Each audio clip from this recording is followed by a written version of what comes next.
I'm Ken Davenport, Broadway producer, and today on the show we will talk about why Jerry Seinfeld and James Altucher are both wrong. Congratulations! You are tuned into Dov Baron's Leadership and Loyalty Show, the #1 podcast for Fortune 500 executives and those who are dedicated to creating a quantum leap in leadership. Your host, Dov Baron. He's an executive mentor to leaders like you, a contributing writer for Entrepreneur Magazine, CEO World, and he's been featured on CNN, Fox, CBS, and many other notable sites. Dov Baron is an international business speaker who was named by Inc. magazine as one of the top 100 leadership speakers to hire. Now, over to Dov Baron. Welcome, dear friends, fans, and fellow aficionados of leadership excellence. Thank you for joining us on this episode of Leadership and Loyalty Tips for Executives. Let me ask you, what do you need to do to up-level your leadership? Have you ever considered that your own creativity and the creativity of your team might be the very thing you need to grow in order to adapt your business? Well, stay tuned because today you're about to discover that. See, on today's show, we're going to go into places you would not expect. I'm Dov Baron. I am your host. I am the Dragonist. I'm here to assist you tapping into the one thing in your business that changes everything by transforming meaning into action. To find out more, you can go to dovbaron.com. That's DOVBARON.com. This episode of Leadership and Loyalty is brought to you in part by the Dragon's Lair.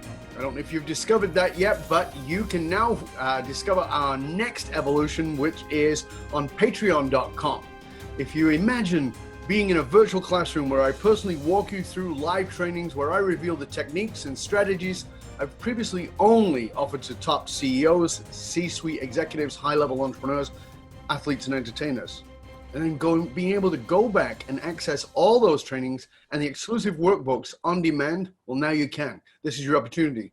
Go to patreon.com. That's patreon.com/Dov Baron and join us. In fact, you'll even get access to past episodes like Ethical Persuasion, Becoming a Meaning-Driven Leader, Resilient Leadership, and in a Time of Chaos, so much more. Just get over there. I look forward to seeing you on there.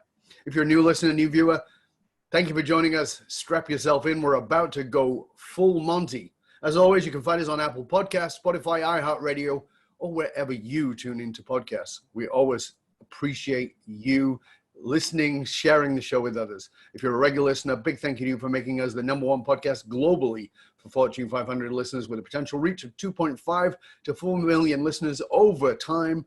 We're honored to be cited by Inc.com as the #1 podcast to make you a better leader. All right, let's strip it down and dive right in.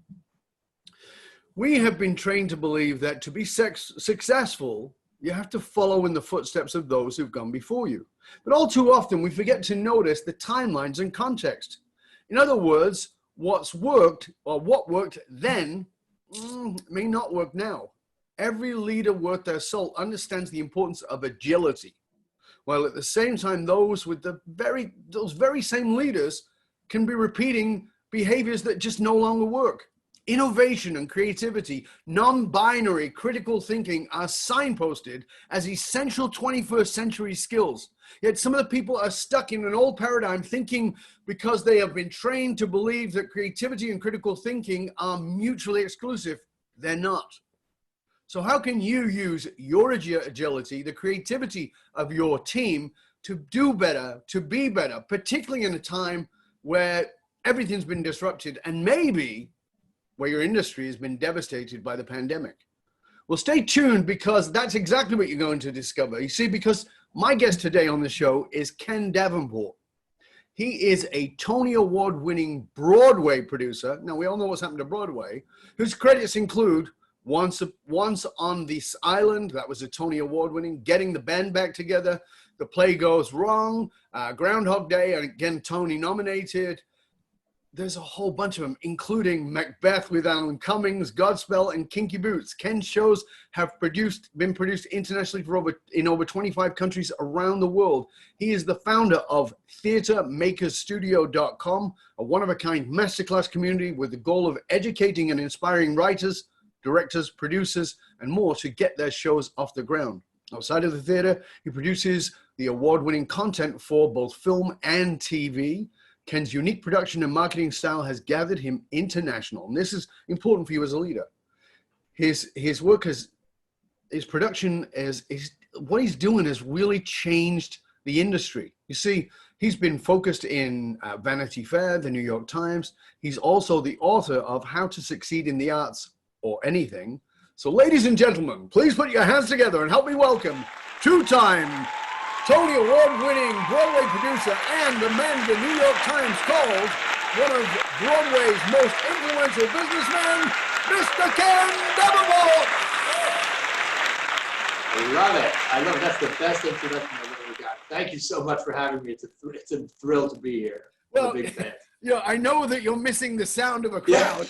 Yeah. You got to stand. I need a standing ovation. Yeah. Sorry. Yeah, that's right. Yeah. So, don't stand up. We're on Zoom. That's about as close as you're going to get right now. Everyone's wearing sweatpants below. I tell people I've been wearing the Zoom man's mullet lately, which is like a business shirt up top and then sweats or PJs below. That's exactly what it is. It's pretty crazy. So where we always like to start this show is by asking the question, in this time of influencers and all those new bizarre social media titles, one of the things I'm always interested in is who might we not know, or maybe not even consider, who's been a major influence on you and on your leadership? Who's somebody that really impacted you and maybe even changed the direction of how you do what you do? The person that's impacted me the most was Hal Prince, who just passed away last year, legendary theater director. But what a lot of people don't know is he was a producer before he was a director. Mm-hmm. He's won like 147 Tony Awards. I mean, he's just a legend. That all? Yeah. Phantom of the Opera, Evita, like all these amazing shows, watershed shows, really shows that push the boundary. I worked with Hal 3 times when I was coming up as an assistant. And I once said to him, and I talk a lot about this in my book, he wrote this very famous article, how but there were no more creative producers anymore. And I walked right up to him after I read the article and I was like, that's what I want to do. I want to do that. And he said, great. Well, I can't talk about it right now. I'm in the middle of rehearsal. Come see me later. And I did. And I went and I pitched him every idea for a show I ever had, everything. And I was like 20-something-year-old guy and full of myself, thought I knew everything, thought I could change the world, right? And I was pitching him some massive idea, like something that I, as a 22-year-old or whatever I was, most likely could not have pulled off. I didn't know enough people. I just couldn't have done it, but I thought I could do it.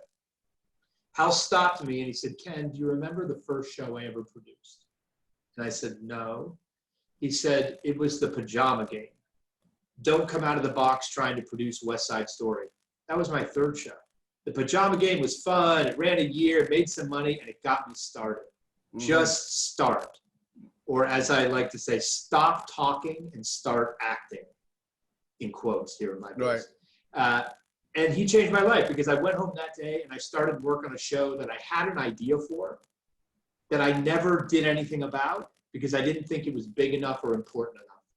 I didn't want it on my tombstone. It wasn't my West Side Story, Les Mis, like those things. It was a simple, silly little interactive party show. I started working on it that day. It got me started. Ended up running for 10 years. Made me a lot of connections, got my first New York Times review. I was my first directing credit, my first writing credit. And is that the show that I want on my tombstone? Is that what I want people to remember me for? It was called The Awesome 80s Prom. No, that's not it. And I've done so many more things since then. But I wouldn't have done anything if it wasn't for Hal saying, just do something. I don't care what it is. Do something. So that's a really interesting point, Ken, for all of us in any form of leadership. And I will say to you that I recently did a training and I speak a lot about this and I write about it, that I believe leadership is art. Because I believe that creativity, if you just take the broad sense, is to create. And if you're a leader, you are creating. And so because your form is not canvas and paint or sculpture, you might think that it's not art, but it's art, it's creation. And I think that that's part of the problem of what I talked back about the introduction is we have this idea that creativity and rational thinking should be separated. No, they're actually part of the same thing, and they feed one another. But the challenge with it is that we have egos, and our ego says, that's not good enough. You're not good enough. And so we walk around with this idea of that we're some kind of imposter. So it's got to be gargantuan. And so we never feel satisfied, which is fine. We want to grow, but we never actually acknowledge ourselves, which is not so great. And I love that advice got you started, because you are so highly acclaimed and highly recognized. But as you said, you couldn't have done it if you hadn't got off your ass and done the first thing rather than the most magnificent thing. And I think that that's so relevant for leaders today. So let's take that into quite literally today, because as we're recording this in 2020, there's a pandemic. And that pandemic has devastated not only many lives, of course, but if there's a place it devastated, it was New York. And if on top of that, there was an industry it devastated, one might say hospitality. But we probably don't think, because that's the one we use more often. But we don't think about theater. We don't think about entertainment. I was saying to my wife last night, we were watching a movie, and I said, we were watching a movie actually on Netflix. And I said, how many series are in process that stopped, that who knows when they'll come back? Because putting, you and I both know, because I actually did a little bit of work in that industry, that a production of something, you have 150 people on production. And suddenly, no, we all have to be 6 feet apart. So talk to us about that idea of getting started, quote, again, because it must be like, it's interesting because what people don't know is we're recording this on 9/11. And I don't mean to in any way downplay that, but the pandemic has been the 9/11 of the theater industry. It's devastated. It's crushed it. Gone. Yeah, it's worse actually. I've been in New York now since 1991, and I have seen two very epic events take place and affect my industry. One was 9/11, and the other was 2008. Right. In 9/11, Broadway, just to put it in perspective for everyone, Broadway shut down for a few days. A few days. And as we record this in September, we went down in March. We've been down 6 months, and we do not know when we're coming back. We don't know. And yeah, to put it in perspective, and I appreciate you acknowledging that our industry may be one of the hardest hit on the planet. Yeah. Because as I say to people, yeah, restaurants, they've been savaged by this, it's true, but we can't even do like takeout or pickup for the theater. There is no version. Although that's actually, to get into your question, that's what I'm trying to figure out. Right. Right? Like some of the most optimistic thing I've come up with is this. The last time we faced a massive epidemic like this, the one that shut down the country, that flu epidemic, 1918, right after that, Hollywood was born. There was this explosion of this really new art form, this new form of consuming entertainment. So I keep saying, okay, out of these ashes, we're going to birth something brand new, a new form of consuming entertainment. And I'm actually seeing it already. And I'm throwing a lot of shit against the wall to try to figure out, and as I just said to someone in a training that I did, to crack the safe. Yeah. So this is what I think leaders have to do, as scary and as risky as it may be, is you are dialing that thing. No, that didn't work. I'm going to try again. What about this? And what about this? And then spin it around. And I'm doing a lot of that. And I know if I keep spinning, eventually I'm going to crack it and figure out what the new thing is that will take me and all the artists I know that are dying to get back to work and that are wanting to do something and create. Because you're right. Business people are the most artistic and most creative. Like, Steve Jobs was an artist. Yeah. He was an artist. And that's easy. He's an easy one. But the other one I love to think about is Sarah Blakely. Yep. Sarah Blakely ripping her pair of pantyhose apart was sculpting something. Yes, exactly. Just because there's a use for it, a functional use for it, doesn't mean it's not art. It's functional art. Business is functional art. Yeah. Yeah, I definitely think it's functional art. But this is an interesting time because in a lot of the work that I'm doing with leaders, as you know, I work privately with leaders, and I keep saying they keep saying, well, we got to do this to get through, and I keep saying, stop trying to do something to get through. It's time to create something new. So in my industry as a speaker, we've been doing webinars and stuff like that for years. But it's not a webinar. So people go, oh, well, we'll just do webinars. No, if you do webinars, you're just old school. And they go, well, what are we going to do? I don't know, but you got to create something brand new. And that's what I'm putting together for myself and for people in my industry.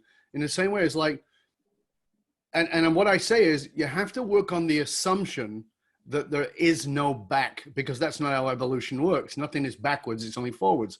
So if there is no back, this return to normal nonsense, forget that nonsense altogether. So instead of that, what do we do moving forward? And it's a creation of something brand new, which is calling for that creative artist in all of us to step forward. And so when you look at the theater industry, pretending, I'm not saying it's true or not true, I don't know. None of us really do. If Broadway never becomes Broadway in the way we've known it,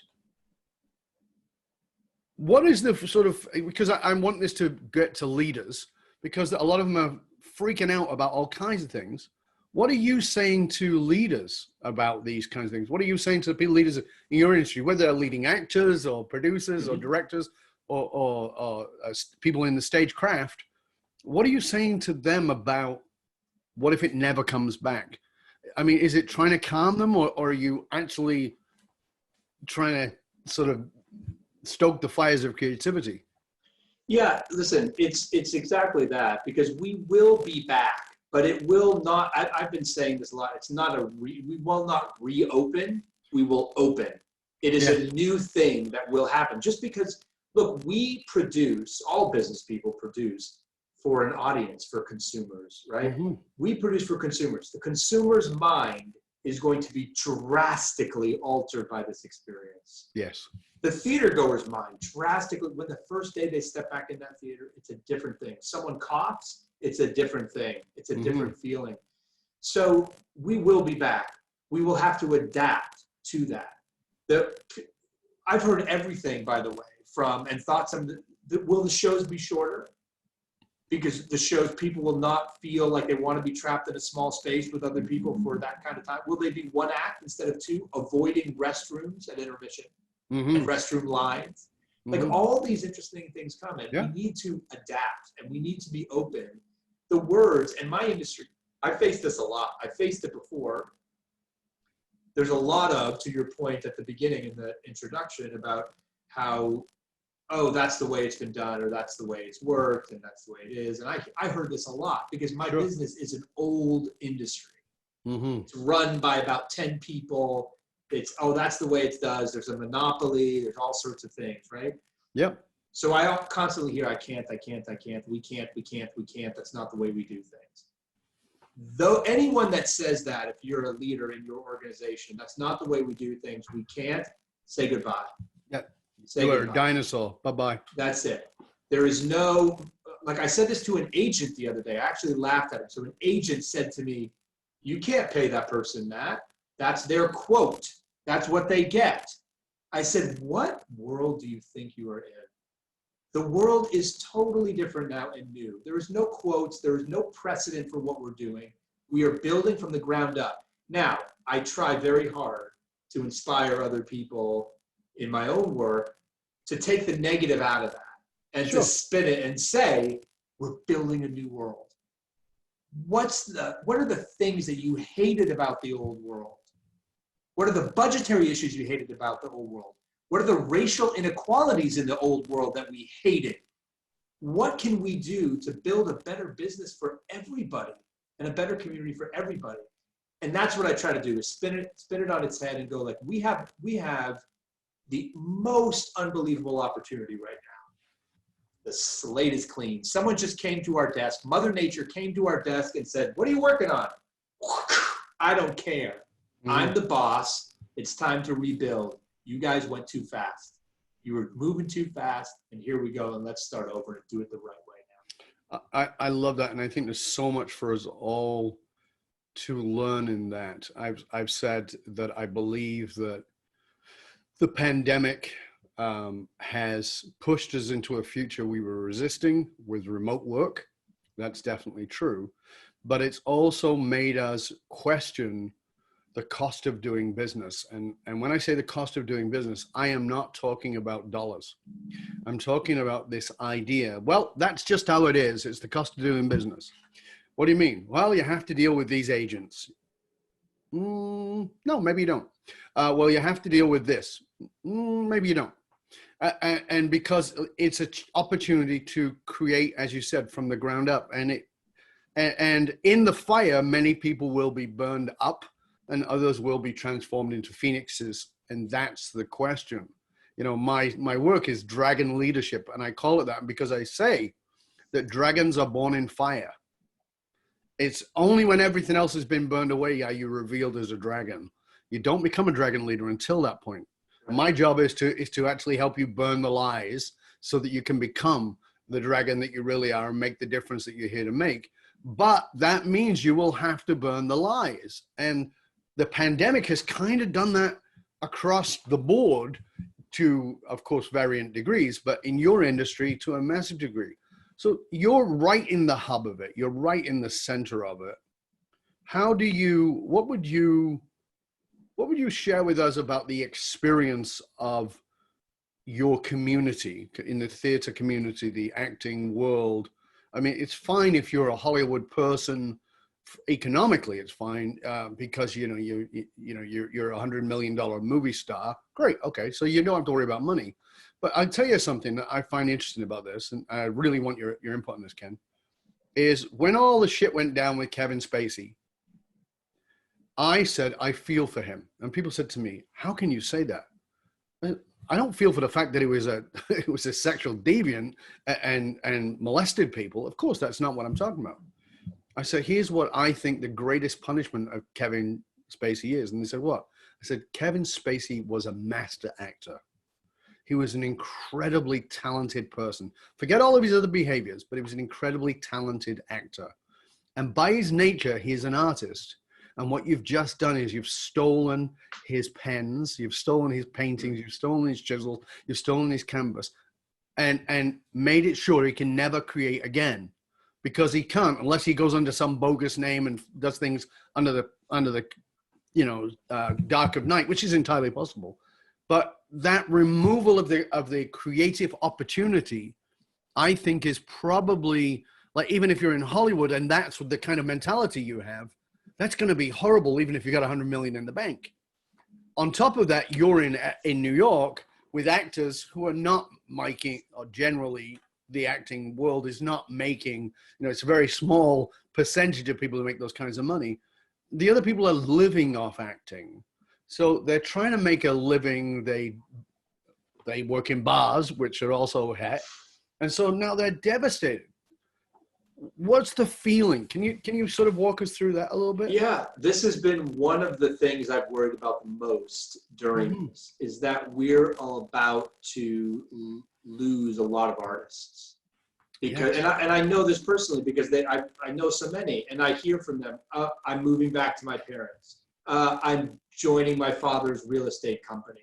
I'm trying to do something. Like, they can't do anything, especially when the $600 supplement ran out of unemployment. And by the way, these are not the struggling kids. These are Broadway vets, right? These are people that have done Broadway shows before. They're like, I just can't do it, because the average salary for a Broadway chorus person is probably about $100,000 a year. But that's not, you don't get one of those jobs. The shows don't run forever, right? Phantom runs for 30 years. But most shows run for about a year, and then you may not work for 3, or you go work and take a job for $400 a week in, Nashville. So a lot of them are just finding they can't hold on.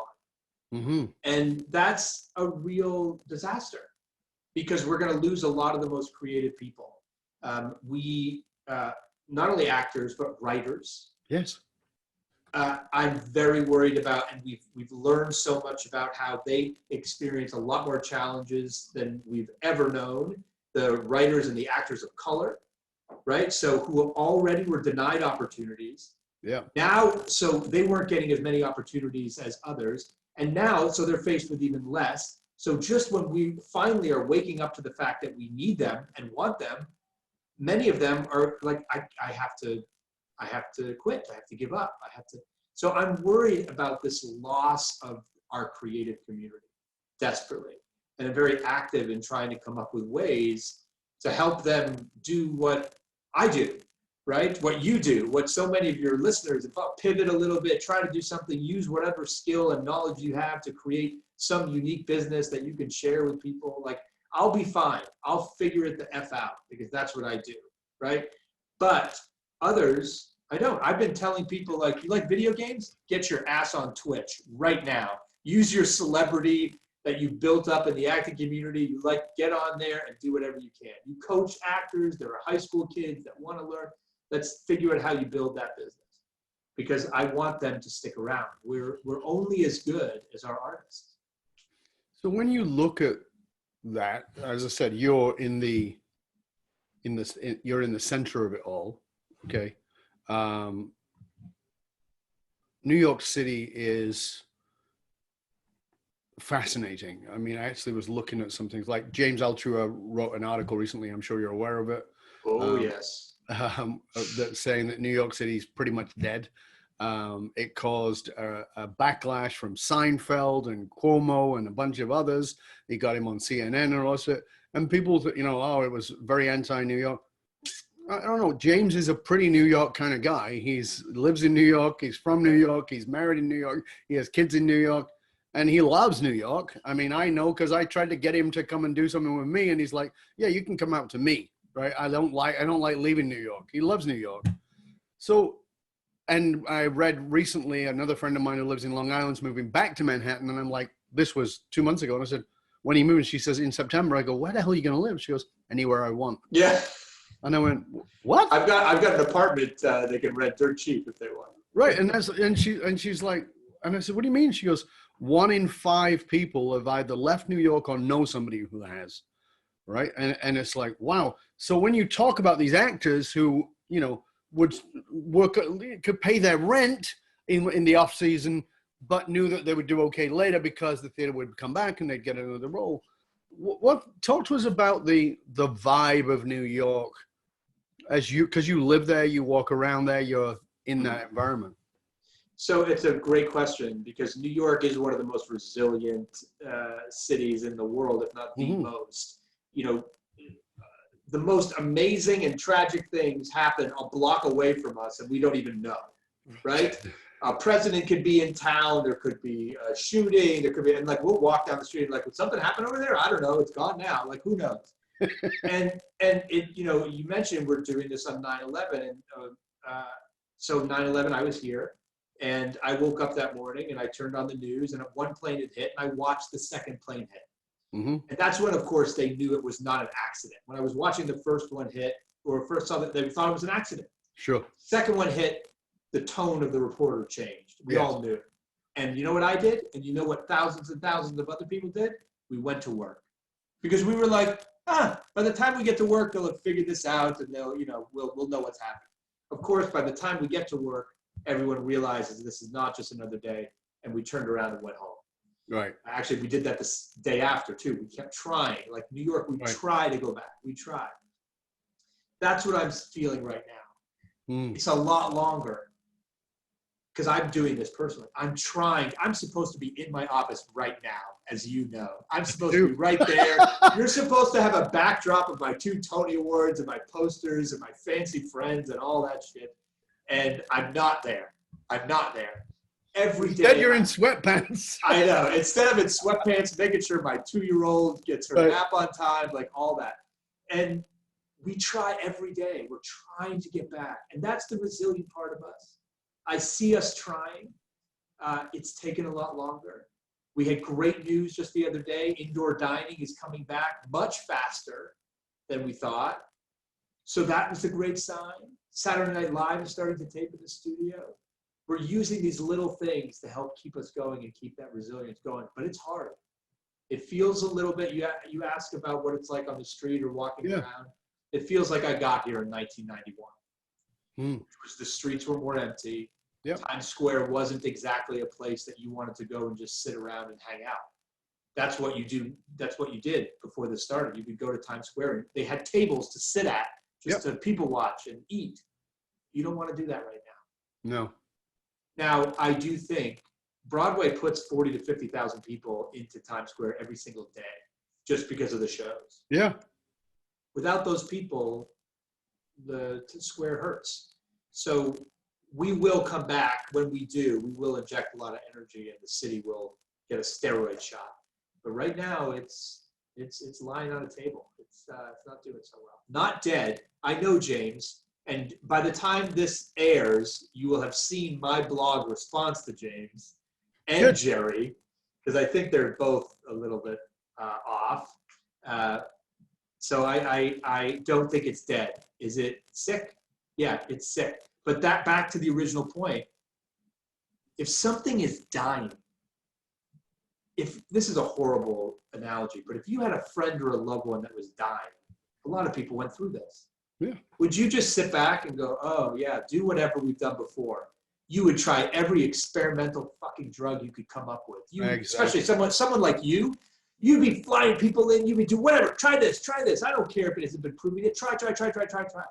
That's what leaders have to do right now. Especially when if it's your business is dying, quote unquote, like throw every experimental drug, every whisper. You're going to scramble. You're going to feel like you're on a stationary bike, pedaling your ass off and going nowhere at times. Mm-hmm. That's how I feel. But you just have to keep pedaling. And I say this to myself, and I put like one day we're going to pedal so hard, we're going to burst off that stationary bike. It's going to explode off that. And that's what I'm geared up for.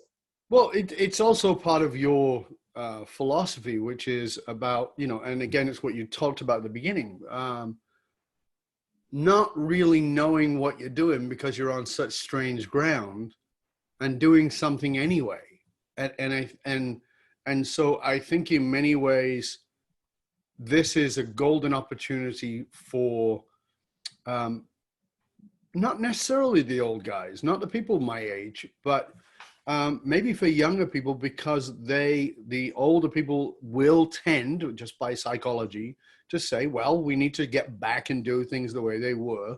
And new people or younger people tend to go, well, let's see if we can reimagine this whole thing, create it in a completely different way. And I know that's part of your philosophy is to just not knowing how to do something, but doing something anyway. Talk to us a little bit more about that.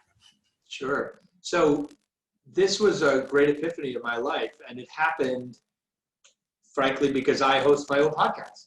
Mm-hmm. And I love to learn from people. I love to listen to people. And I had a blog for many years. And some people said to me, like, we love your perspective, but we wouldn't mind hearing someone else's every once in a while.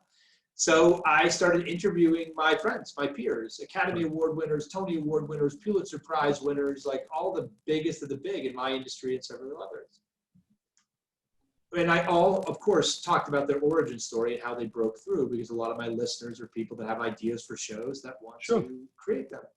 So in talking about their origin story, do you know what the most commonly uttered phrase was when they talked about their first thing that they did?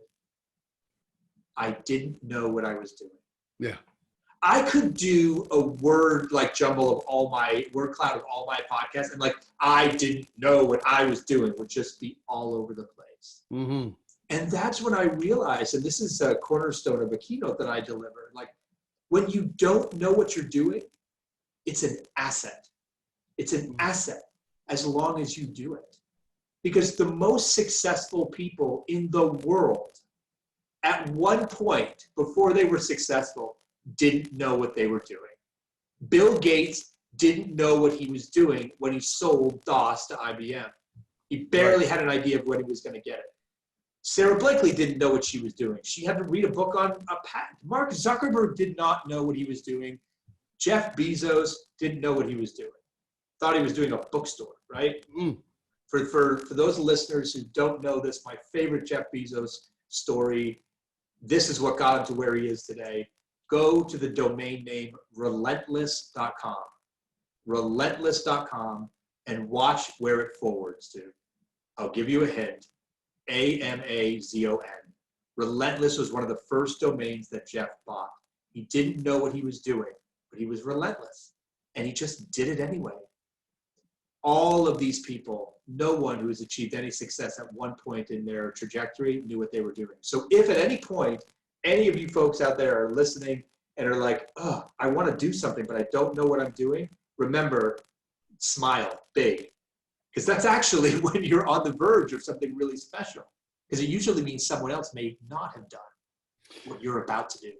Yeah, and I think that that's a great piece of advice, Ken, because I think that when you don't know what you're doing, there are several elements to that. First of all, there are people who know elements of what you need to do, and they can help you if you are able to get your ego out of the way and ask for some help, which is often not the case. There are people who know elements of what you can do. And then on top of that, you also, one of my favorite stories is the story of Branson and the name Virgin. And the name Virgin comes out of the fact that he didn't know shit. Right? He was a virgin to an industry. And so he was a virgin to the music industry. He was a virgin to the plane, to the travel industry. He was a virgin to each of those things. And when he first started out, a lot of people thought he was an asshole. I mean, now he's not seen as this great, compassionate leader. But the reason he was seen as an asshole is because he would get rid of everybody who was in the company before he bought it. And the reason was because he didn't want their old ideas. He didn't want them to say, well, this is not how we do it around here. Bugger off. And that not knowing how to do it, he always saw as a great advantage to saying, okay, I don't know how to do this. Let's see if there's a new way to do it. And let's not refer to the old. And this point in our history, not just in your industry or my industry, but in history, has given us that amazing gift of we pretty much don't know what we're doing. And I'm trying to work it out. You're trying to work it out. I'm actually communicating with people who sell tickets to your events, the largest ticket sales company in the world for your events. They and I are having negotiation right now about how we can do something together. Awesome. In a different world, in a completely different world. And like, okay, if you can't come to the theater, how can the theater come to you? The takeout, as you had said, Right. I'm very active. Takeout.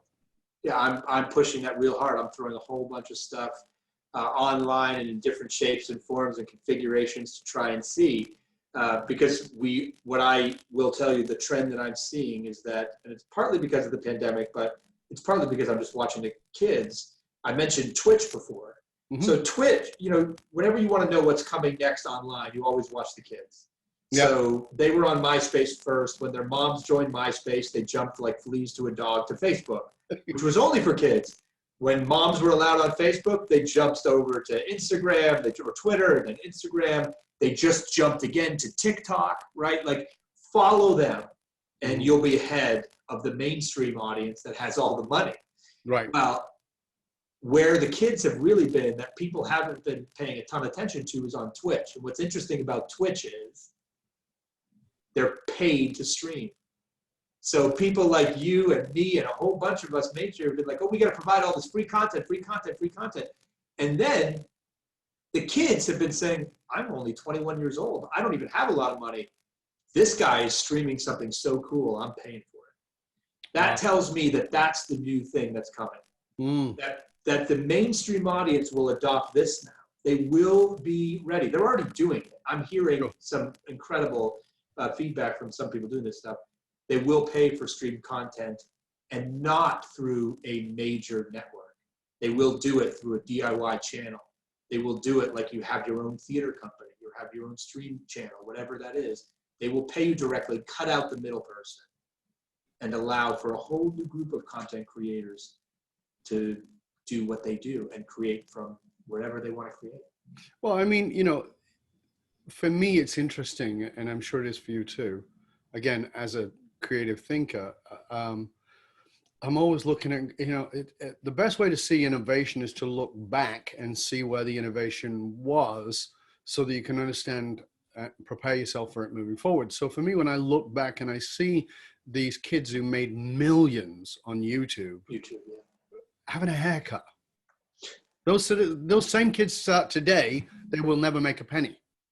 But they got in early days and they made a fortune and they built massive followings, and all they did was walk around, get a haircut, talk to their friends and their mates. And it was novel and it was unique, and it was like, okay, great. And that same thing happened with Instagram. You know, there are people on Instagram now who've got 100 million followers who, you know, nobody knew has followed them in years. Nobody knew at all. But it's like, and so it's that looking back at those things and saying, okay, it was somebody got ahead. And you're absolutely right. I've said the same thing. That one of the things I've talked about in leadership is, you know, everybody, I wrote this book, which was called Fiercely Loyal, and it was about how to lead millennials, right? And I said, forget millennials. Recently, I said, forget millennials. They're old hat. They're already 40, the oldest of them. They're 40 at the oldest, 20 at the youngest. Forget them. You got to look at Gen Z. You got to look at, because what they're doing is what we, business people who are in our 40s, 50s, 60s, 70s, have got to look at and go, that's the trend. Because I guarantee you, they are not giving a crap about the pandemic. That's what I'm saying to leaders. If you want to understand what to do with the pandemic, stop thinking like a boomer, an Xer, or even a millennial. Look at Zs and see how they feel about it. Nothing's changed for them. They're like, whatever. You know, I'm 17. Yeah, I can't hang out with my friends, but I'm doing this and I'm going here, I'm doing that. And as you said, Twitch. And I love that you brought that up, because I think that there's a lot of ego involved with being older and more experienced. You know, we're better, we know better, we've had more experience. and you should listen to us because we've had all this success. Okay, well, while you're having that success, here's a shovel, start digging, because this is your own grave. I love that, Ken. Thank you for bringing that up to us. I think it's so important for us to really get to. Now, one of the things that you've done is you, and this is interesting for me in the context of what we've been talking about, you were able to generate millions of dollars of advertising for shows, and you did it, you know, for free. And marketing is one of the things that, you know, you're a Broadway producer, you've done all these amazing things on Broadway, but marketing is the difference between a Broadway producer who goes nowhere and a Broadway producer who can do amazing things. And this may be another rebirth into that marketing world in a completely different way. What's your guidance around that? Because you're getting free advertising and raising money for something that's kind of nebulous for a long time until it's not. Yeah, it's you know, marketing live entertainment, especially the theater, because you can't consume it, experience it, taste it until you're actually in those four walls. Right. So you can't sell it like it's not a movie trailer, because that's how they're going to get it. They're going to see a trailer that's going to look very similar to what they see. We can't show them video. We can hear a song. It's still not going to be the experience. So it's very challenging to get people in those walls. And you know, the biggest challenge that we have in Broadway was one of the most cluttered environments on the planet to break a new product, to break a new business. I think about it like the soda industry, actually, the beverage industry. There's only 41 theaters. You have to get a theater, first of all. There's a fixed group of people that see shows. They only see a couple shows a year, right? Mm-hmm. There are the longest running big hits, the Phantoms, the Wickeds, the Lion Kings, the Hamiltons, etc. That's on everybody's list, right? If you're an unknown show, an unknown brand, you have no stars, how do you break through? Mm-hmm. How do you get attention? If you know Eugene Schwartz's book, Breakthrough Advertising, he talks about this awareness cycle. And I remember reading this going, oh my God, no wonder. Because I had a show a couple years ago, you mentioned it, getting the band back together. Audience response off the charts. Off the charts. People are loving this thing. It closed in 2 months. Even though Because people loved it. It wasn't based on a movie or a famous book, had no famous people in it. There was nothing about it that people were aware of. And in a cluttered environment, and this is what I was reading Breakthrough Advertising, I was like, oh, of course.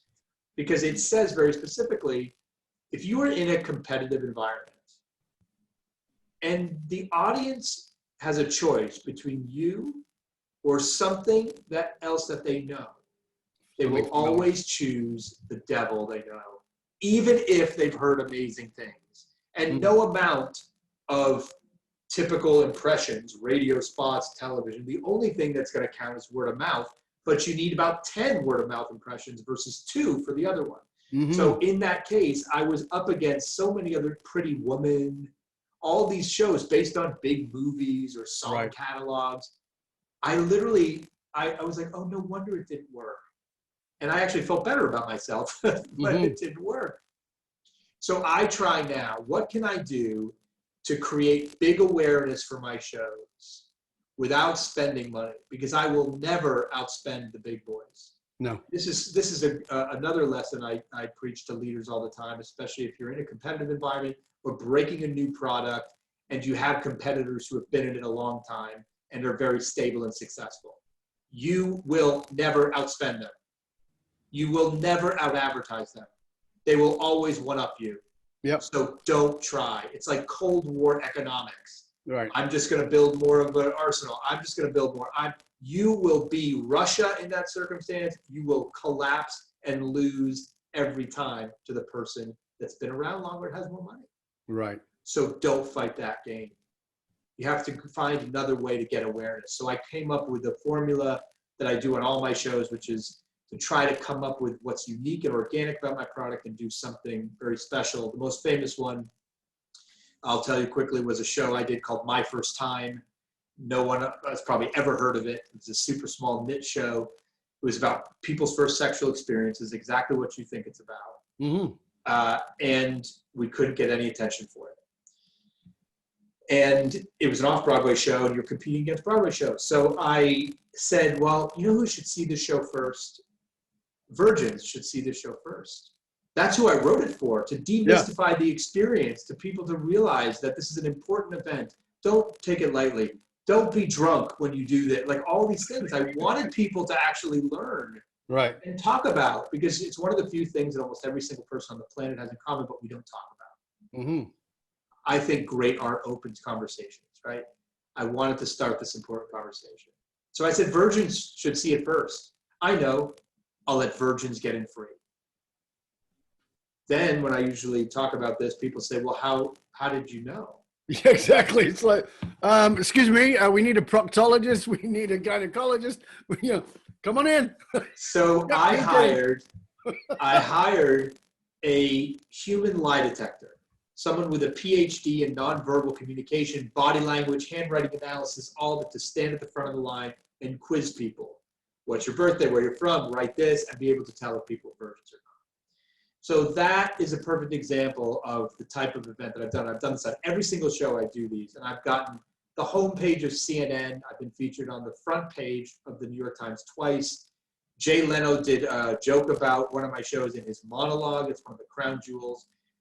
You name it, I've been featured in it and been able to generate tremendous awareness for my product without spending a dime, and actually get sometimes more attention than the big boys can get with a full page ad. And that's something that I teach a lot, and it's good for any industry. You have to be creative. You have to really dig into the organic of what your show or your product or business is about. But there's something unique that you can do that will cost you no money, that will get you even more awareness than any amount of paid advertising that your damn advertising agency may be pitching. That's fabulous, because actually that's two-pronged. I mean, you let the virgins in, cool, but you got a human lie detector too, because there's no test, right? And so, See, I'm not going to go see the show. For me, this is me, right? I'm not going to go see the show because I need to learn about being a virgin. I worked that out a while ago. But I have studied human behavior, and I am considered an expert in human behavior, including nonverbal cues, and micro cues and all those kinds of things. So I'm going just to lie to the lie detector.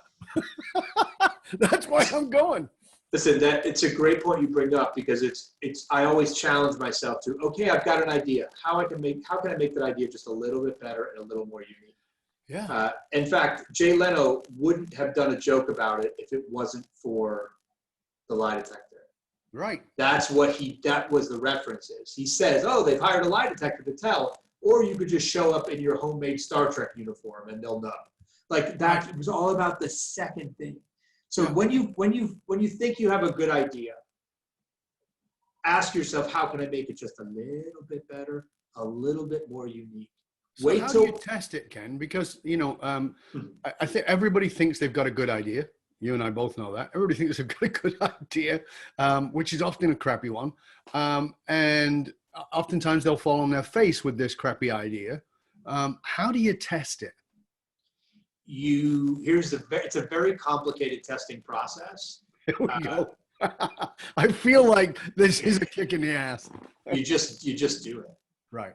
There's no testing for it. You may fall flat on your face, but you're not going to die as a result, right? My dad's a doctor. I chose not to be a physician because I didn't want to deal with life or death decisions. Right. I wanted to try and get people to have a great time, whatever your business is. You have to try stuff. Like, I could give you a list of 100 ideas that have killed it for me, right? I could give you a list of 10,000 ideas that have fallen flat on their face. It's panning for gold. It's sorting through it. And the good thing is, with each idea you try, succeed, and fail, you get better at realizing what's a better idea and what's not, including like something I did for one of my last shows. I had a room of people over a period of 2 weeks. We would have these weekly meetings. And over these 2 weeks, there's like 15 people in this room, many of which I really love and respect, work for me. I hire, like, all this, mentors. Ken, don't do this. Don't do this. Don't. I finally said, I literally had to say, look, we're doing it. I don't want to hear anything else about it. This is what we're doing. And if it doesn't work, it's on me. I hear you. We're doing it. It was successful. Now, I've done that at times when it hasn't been successful. Yeah. But you just keep doing it. You could just keep doing it. But you've got to be willing to take the risk, and you got to be willing to trust yourself. And oftentimes that's something that's difficult for people to simply trust themselves with something. But it's fear. Yeah, exactly. It's just fear. And it's what we were talking about before. That's not the way it's done. Is terrible advice today. I mean, that's not the way it was done. Is actually a good piece of thing to do. Okay, that's not what it's done. Then great, let's try that. And I think that, to come back in a full circle to what you said in the beginning, which is, it really is about, you got to just do something, right? You just got to do something. What are you going to do? I don't know, but you got to do something. What are you going to do now? I don't know, but let's just try something. And I think that a lot of the time people throw in the towel way too early.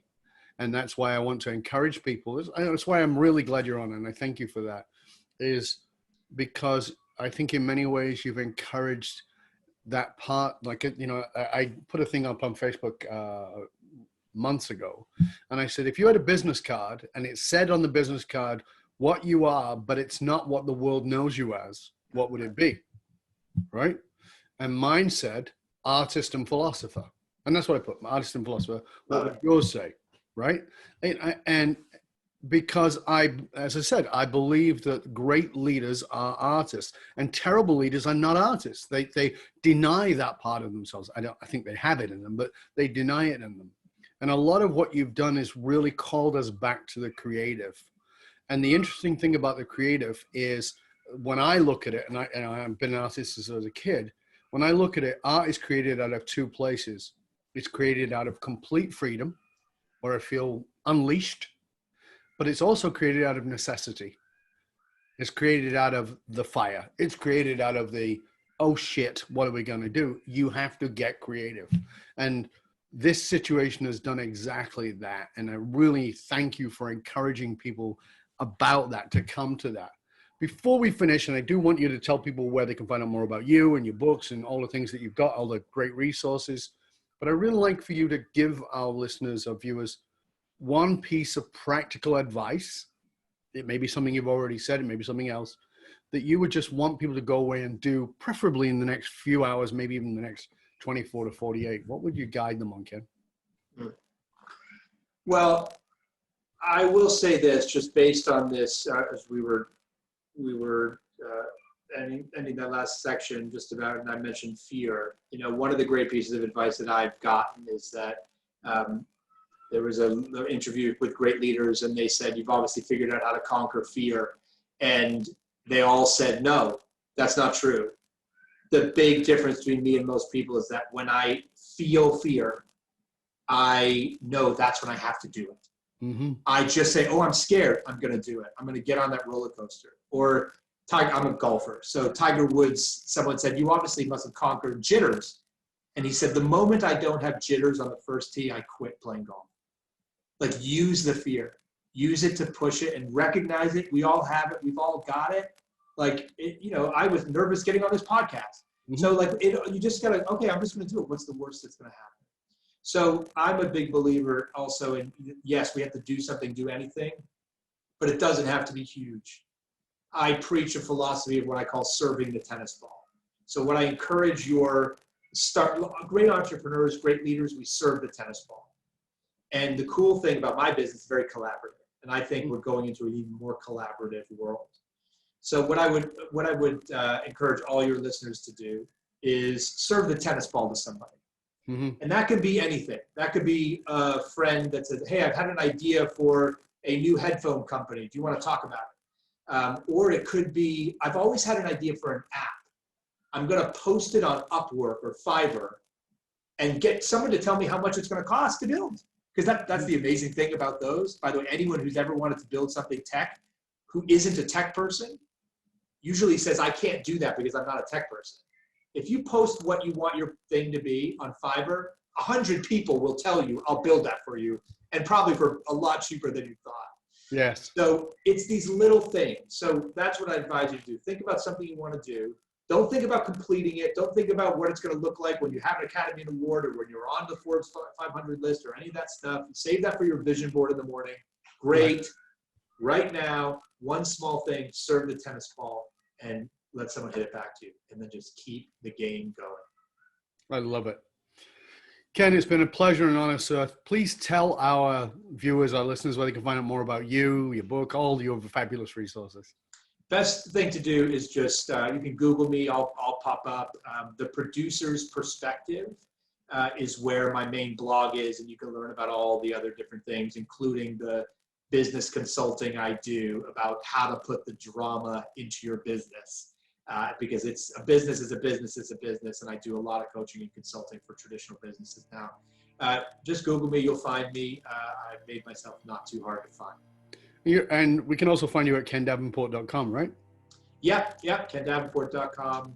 I'm on Instagram, I'm on all the social media, and I'm out there. I'm the Broadway producer you can talk to, actually. I like to say.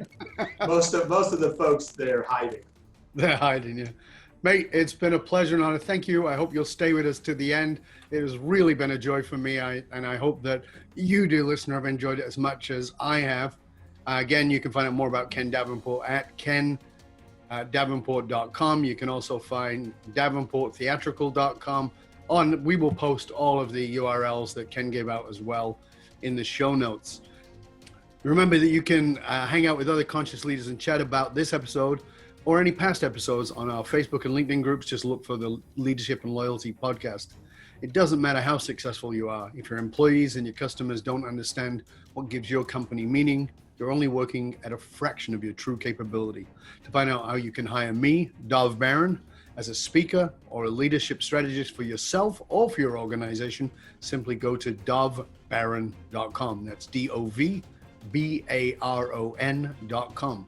Because unified meaning, or as we call it, finding your dragon fire, is the one single monolithic difference between mediocrity and greatness for all individuals and for companies. I want to thank you for sharing the show with everybody you know. Till next time, stay curious, my friends, stay curious about how it's time to recreate, to reimagine, to tap into something much bigger, to literally Broadway produce your business into something new and magnificent. I'm Dov Baron, and I'm here to assist you tapping into your dragonfire to reach that next level of clarity, focus, purpose, and profit in your business, your life, and your leadership impact. And I am out.